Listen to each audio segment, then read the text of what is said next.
প্রকাশ হলো খসড়া ভোটার তালিকা। আপনি কি দুশ্চিন্তায় আছেন আপনার নাম খসড়া ভোটার তালিকায় আছে কিনা সেটা নিয়ে? অত চিন্তাভাবনা না করে এক ক্লিকে দেখে নিন না আপনার নামটা খসড়া ভোটার তালিকায় আছে কিনা, এসছে কিনা। আপনার নিজের হাতে থাকা ফোন দিয়েই দেখুন আপনার নামটা খসড়া ভোটার তালিকায় আছে কিনা।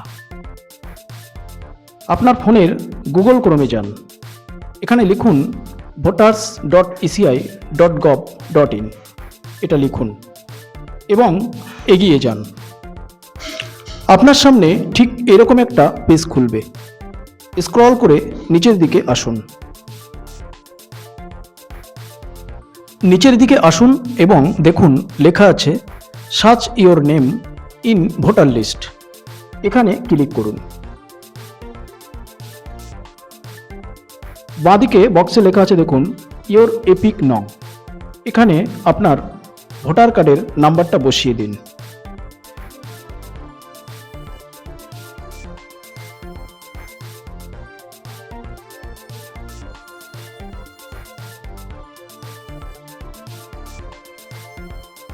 ডান দিকে দেখুন, ডান দিকের বক্সে লেখা আছে সিলেক্ট ইওর স্টেট।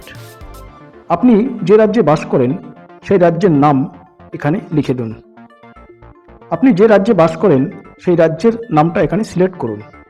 আপনার রাজ্য ওয়েস্ট বেঙ্গল, তাহলে ওয়েস্ট বেঙ্গল সিলেক্ট করুন। তাহলে এপিক নং লেখা হলো, স্টেট সিলেক্ট করা হলো।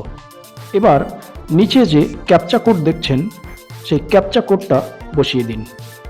তবে ক্যাপচা কোড রিফ্রেশ করে নেওয়াই ভালো, কারণ অনেক সময় যে ক্যাপচা কোডটা থাকে সেটা অনেক সময় নিতে চায় না।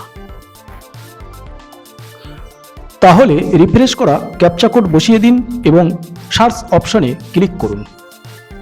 এবার দেখুন আপনার ডিটেলস চলে এসছে। দেখবেন আপনার যা সিরিয়াল নাম্বার ছিল সেটা চেঞ্জ হয়ে গেছে। আমার নিজেরই যে সিরিয়াল নাম্বার ছিল তার থেকে 29 সংখ্যা কমে গেছে। হয়তো মৃত ও শিফটেড মিলে 29 জনের নাম ডিলিট হয়ে গেছে, তার জন্য হয়তো আমার সিরিয়াল 29 কমে এসছে।